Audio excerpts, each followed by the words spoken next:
Hey guys, welcome to my YouTube channel Sanju Soni. Today we will discuss democracy, republic and pupils democracy. It's an interesting topic. Simple है but अंतर पता होता नहीं है हमें लोकतंत्र, गणतंत्र और जनतंत्र के बीच। तो यही जानने की कोशिश करेंगे आज हम इस वीडियो में।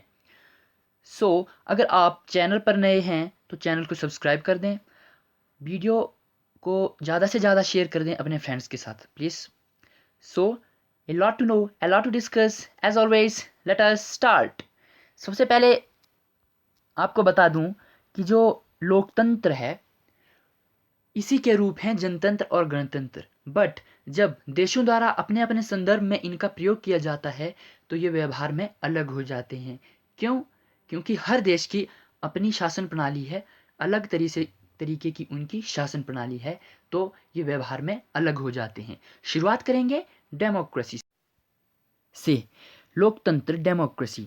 लोकतंत्र अंग्रेजी भाषा के डेमोक्रेसी का पर्याय है जिसकी उत्पत्ति ग्रीक भाषा के डेमोस से हुई है। ठीक है, डेमोस का अर्थ जनसाधारण है और इसी शब्द में क्रेसी शब्द जुड़ा है जिसका अर्थ है शासन। अर्थात जो डेमोस प्लस क्रेसी का जो पूर्ण अर्थ होगा वो होगा जनसाधारण का शासन। जिस देश में जनसाधारण का शासन होगा उस देश में डेमोक्रेसी होगी। ठीक है, इसकी फेमस डेफिनेशन की बात करते हैं जो कि यूएसए के राष्ट्रपति अब्राहम लिंकन जी द्वारा दी गई थी। ये क्या थी? ठीक है, ये थी कि democracy govern of the people, by the people, for the people. Means जनता का जनता द्वारा जनता के लिए शासन, अर्थात जनता का शासन होगा। ठीक है, जिस देश में डेमोक्रेसी होगी वहाँ पर जनता का शासन होगा, जनता द्वारा खुद इलेक्ट किया जाएगा और जनता के लिए खुद के लिए शासन होगा। कहाँ? डेमोक्रेसी में। ठीक है, ये थी लोकतंत्र के बारे में आपको जानकारी। ठीक है, एक शॉर्ट सी जानकारी। अक्सर आपको लोकतंत्र के बारे में पता होता है। ठीक है, लोकतंत्र के बारे में तो सभी जानते हैं। ठीक है, इसके बारे में ज़्यादा डिटेल में बात करने की ज़रूरत है नहीं। तो अब बात करते हैं पीपल्स डेमोक्रेसी की। पीपल्स डेमोक्रेसी, इसे हम जनतंत्र के नाम से जानते हैं। ठीक है, जनतंत्र जैसा कि आपने थंबनेल पर देखा था जनतंत्र। ठीक है, और इसे साम्यवादी, लेनिनवादी आदि के नाम से भी जानते हैं। अर्थात हम साम्यवादी जब एक शब्द पढ़ते हैं इस डेफिनेशन में, ठीक है, तो हम ये जान सकते हैं कि जिन देशों में साम्यवाद होगा वहाँ पर पीपल्स डेमोक्रेसी होगी। मीन्स वहाँ पर डेमोक्रेसी नहीं है, वहाँ पर जनतंत्र है। अब जनतंत्र के बारे में जानते हैं कि जनतंत्र होता क्या है। ठीक है, यहाँ अलोकतंत्रीय पद्धति से सरकार चुनी जाती है। दोस्तों, यहाँ पर अलोकतंत्रीय पद्धति से सरकार चुनी जाती है।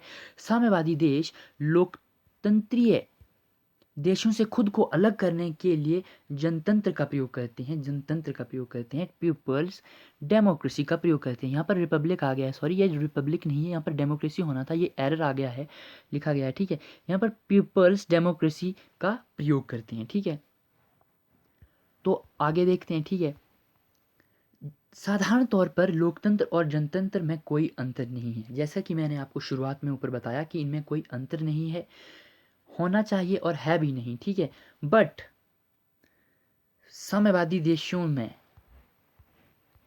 जब यह शब्द खुद से जोड़ा जाता है, किनके द्वारा? साम्यवादी देशों द्वारा जब ये शब्द जोड़ा जाता है तो ये व्यवहार में अलग हो जाते हैं। कौन कौन? Democracy and people's democracy. ठीक है, कुछ साम्यवादी देशों के बारे में भी बात कर लेते हैं। ठीक है, साम्यवादी देश जैसे कि चीन हो गया, उत्तरी कोरिया हो गई, कंबोडिया हो गई, लाओस हो गया, क्यूबा हो गई, यहाँ पर आपको साम्यवाद देखने को मिलेगा। ठीक है, कुछ फीचर्स की बात करें इन जनतंत्रीय देशों की, पीपल्स डेमोक्रेसी वाले देशों की या साम्यवादी देशों की, तो यहाँ पर सिर्फ एक दल होता है, एक विचारधारा होगी, एक ही प्रत्याशी होगा। ठीक है, यहाँ सिर्फ एक दल होगा। बट डेमोक्रेसी में एक ही दल नहीं होगा, एक ही विचारधारा नहीं होगी, अलग अलग दल होंगे, उनकी अलग अलग विचारधारा होगी। और यहाँ पर जैसे कि इन्होंने बताया है कि यहाँ पर क्या है, एक ही प्रत्याशी होता है। ठीक है, बट जो एक प्रत्याशी होगा, ठीक है, अब आप सोचेंगे एक प्रत्याशी होगा फिर क्यों वोट करा रहे हैं, बट इसमें अब चुनने वाली बात यह है कि उसे स्वीकार कीजिए। यहाँ पर बात क्या होती है, साम्यवादी देशों में या तो आप उसे स्वीकार कीजिए, ठीक है, प्रत्याशी को, या अस्वीकार कीजिए। बट अगर आप उसे अस्वीकार करते हैं तो आपकी पुष्टि आसानी से उन देशों में कर ली जाती है और आप देशद्रोही माने जाते हैं। तो आप सोच सकते हैं कि जब देशद्रोही किसी को माना जाता है तो उसके साथ कैसा व्यवहार और किस तरह की घटनाएं उसके साथ घटित होती हैं, ये आप खुद ही जान सकते हैं या खुद ही उसके बारे में सोच सकते हैं, ठीक है। गैस कर सकते हैं कि क्या होगा उसके साथ। फिर जो ये देश हैं साम्यवादी जनतंत्रीय देश, यहाँ मतदान बहुत हाई होता है। अब आप सोचेंगे मतदान तो हाई हो गए, ठीक है, क्योंकि हर व्यक्ति को वोट डालना ही पड़ता है, ठीक है, एक तरह की तानाशाही होती है। अगर आप वोट नहीं डालेंगे इन देशों में तो आपको देशद्रोही माना जाएगा, ठीक है। मतदान बहुत हाई होता है, तकरीबन 98 से 99% यहाँ पर जो वोटिंग होती है वो होती है, ठीक है। यहाँ वोट देना ही पड़ता है, जैसे कि मैंने आपको ऊपर बताया। ये देश कहते हैं कि इनकी सरकारें जो हैं भारी बहुमत से जीतती हैं।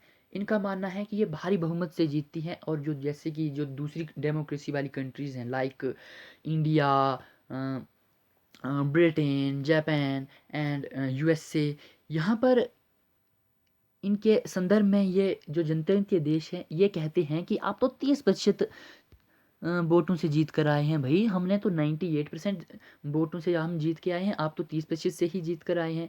तो इनका मानना ये होता है कि जो डेमोक्रेसी है ये एक छल कपट है, असली डेमोक्रेसी तो इन साम्यवादी देशों में ही है। बट ये गलत है, ठीक है। ये कैसा, इनका मानना है कि ये कैसा सिस्टम है, ठीक है। आप अनुमान लगा सकते हैं कि ये कैसा सिस्टम है, ठीक है। आप अनुमान लगा सकते हैं कि ये जो जनतंत्रीय शासन प्रणाली है ये कैसी है, ठीक है। और एक और इनकी बात कहूँ साम्यवादी देशों की, इनका मानना है कि लोकतंत्र देशों में बुजुर्गा लोकतंत्र हैं, ठीक है। ये लोकतंत्र को क्या कहते हैं, बुजुर्गा लोकतंत्र कहते हैं, अर्थात पूंजीवादी। इनका मानना है कि ये जो लोकतंत्रीय देश हैं, वेस्टर्न कंट्रीज़ हो गई या इंडिया हो गई, जिन देशों में डेमोक्रेसी है पूरी तरह से, जिन देशों में साम्यवाद नहीं है, उन देशों के संदर्भ में ये साम्यवादी देश कहते हैं कि यहाँ पर तो पूंजीवाद है भाई, पूंजीवादियों की चलती है यहाँ पर। इनका ये मानना है। तो इनका मानना है कि डेमोक्रेसी असली डेमोक्रेसी नहीं है। बट जो असली डेमोक्रेसी है वो यही है कि आप के देश में अधिक से अधिक दल हों, ठीक है। जो लोकतंत्र है उसकी पहचान ही दलों से होती है। कम से कम देश में 2 दल होने चाहिए और दोनों दलों की विचारधारा अलग होनी चाहिए। तो साम्यवादी देश जो हैं वो लोकतंत्री देश नहीं हैं। तो आप समझ गए होंगे कि जो जनतंत्र है या साम्यवाद है वो लोकतंत्र से किस आधार पर और किस तरह से अलग है, ठीक है। तो ये था जनतंत्र के बारे में, आपको अंतर पता आ चुका होगा। अब बात करते हैं गणतंत्र की। गणतंत्र और लोकतंत्र और जनतंत्र तो एक ही है, ठीक है। गणतंत्र भी इन्हीं का पार्ट है, ठीक है। बट अब गणतंत्र भी अलग है, ठीक है। अब मैं बात करूं कि Japan, Republic of Japan, but Republic of Japan आप नहीं कह सकते, ठीक है, ये गलत है। क्योंकि जापान में जो राज्य का अध्यक्ष है, सर्वोच्च अधिकारी है, वो किसके आधार पर है, वो वंशानुगत आधार पर है। ब्रिटेन में भी वंशानुगत आधार पर है, ठीक है। तो ये रिपब्लिक नहीं है, ये गणतंत्रीय देश नहीं है। जिन देशों में राज्य के अध्यक्ष का निर्वाचन होता है वो गणतंत्रीय होते हैं, ठीक है। वो देश गणतंत्रीय होते हैं। एक बहुत ही सिंपल डेफिनेशन और सिंपल वे में मैंने आपको बताया कि गणतंत्रीय देश वो होते हैं जिनका राज्य अध्यक्ष जो होता है वो निर्वाचित होता है, ना कि वंशानुगत आधार पर होता है, ठीक है। कनाडा का भी आप उदाहरण ले सकते हैं कि वहाँ पर क्या हुआ, ठीक है। कनाडा में भी क्या है, रिपब्लिक नहीं है कनाडा भी, क्योंकि यहाँ पर वंशानुगत आधार पर इनका राज्य अध्यक्ष होता है, ठीक है। बेशक वो नामात्र का होगा, बेशक उसके पास शक्तियाँ नहीं होंगी, बट वो राज्य का अध्यक्ष होता है, वो वंशानुगत आधार पर होता है। इसके मैं इतिहास की बात करूँ गणतंत्र की, तो गणतंत्र जो है वो 17वीं शताब्दी में प्रयोग किया गया, ठीक है। 17वीं शताब्दी में सर्वप्रथम यूरोप के आनुवंशिकता के आधार पर राजा को हटाया गया, ठीक है। मतलब वो वंशानुगत आधार पर हटाया गया उसे, और एक निर्वाचित तरीके से राज्य का अध्यक्ष चुना गया, और वहीं से गणतंत्र का प्रयोग किया जाता है, ठीक है। वहीं से इसका प्रयोग किया जाता है। इंग्लैंड में आज भी वंशानुगत राज्याध्यक्ष है, ठीक है। मैंने आपको ऊपर बता दिया कि यहाँ पर आज भी वंशानुगत आधार पर किया जाता है। यहाँ पर जो जैसे कि रानी है, ठीक है, उनका परिवार है, वही राज्य का अध्यक्ष होता है, सम्राट होता है। तो यहाँ पर रिपब्लिक नहीं है, ये रिपब्लिक गणतंत्रीय देश नहीं है। भारत एक क्या है, गणतंत्रीय देश है, क्योंकि भारत का जो राज्य अध्यक्ष है वो राष्ट्रपति है, और राष्ट्रपति का चुनाव हमारे देश में होता है, एज यू नो, ठीक है। तो republic, people's democracy and democracy, इसके बीच मैंने आपको अंतर बताने की कोशिश की, ठीक है। तो आप क्या समझे, ठीक है। जो मैंने आपको तीनों के बारे में बताया, तो ये एक सिंपल तरीके से मैं बताऊं तो जो लोकतंत्र है, यहाँ पर क्या होगा, जनता का शासन होगा, ठीक है। यहाँ पर कई दल होंगे, अलग अलग विचारधाराएं होंगी, आपके पास स्वतंत्रता है, आपके पास अन्य अधिकार हैं, धार्मिक स्वतंत्रता है, किसी प्रकार की भी आप कोई भी काम कर सकते हैं, ठीक है, लोकतंत्र में। बट जो जनतंत्र है, वो जनतंत्र क्या है, part of democracy, it's also a part of democracy. But जब व्यवहार में प्रयोग किया जाता है अलग देशों के द्वारा, साम्यवादी देशों के द्वारा, तो ये जनतंत्र क्या हो जाता है, अलग हो जाता है, ठीक है। और उसी तरह मैं गणतंत्र की बात करूं तो गणतंत्र क्या है, डेमोक्रेसी और रिपब्लिक से कोई भिन्न नहीं है, ठीक है। बट डेमोक्रेसी जो है वो सिर्फ एक शासन से संबंधित है, ठीक है, वो गवर्नमेंट से संबंधित है, सरकार से संबंधित है। और रिपब्लिक क्या है, देश से संबंधित है, राष्ट्र से संबंधित है, ठीक है। आप किसी देश को इस तरह से नहीं कह सकते कि वहाँ पर अगर वो रिपब्लिक नहीं है तो आप उसका नाम नहीं ले सकते। मैंने आपको उदाहरण दिया, Japan, England, Canada, also Australia Republic नहीं है। और आपको मैं एक और बात बता देना चाहूँ कि जैसे कि people's republic of China, republic कहता है चाइना खुद को, बट वो भी रिपब्लिक नहीं है, ठीक है, उसका मानना भी गलत है। अब कुछ देशों द्वारा रिपब्लिक खुद के साथ जोड़ लिया जाता है, बट वो रिपब्लिक होते नहीं हैं, ठीक है। तो ये था आज का टॉपिक दोस्तों। आई होप यहाँ पर आपको तीनों के बीच अंतर जानने को मिला होगा। तीनों एक ही कैटेगरी के हैं, ठीक है, बट व्यवहार में अलग हैं जब देशों द्वारा प्रयोग में लाए जाते हैं। तो दोस्तों पूरी तरह से मैंने आपको पूरे एक सिंपल वे में बताने की कोशिश की। तो चैनल को सब्सक्राइब कर दें और नेक्स्ट टॉपिक के लिए stay tuned on my YouTube channel. Thank you so much. This is Lekha Soni and please please please share this video with all your friends. Bye bye.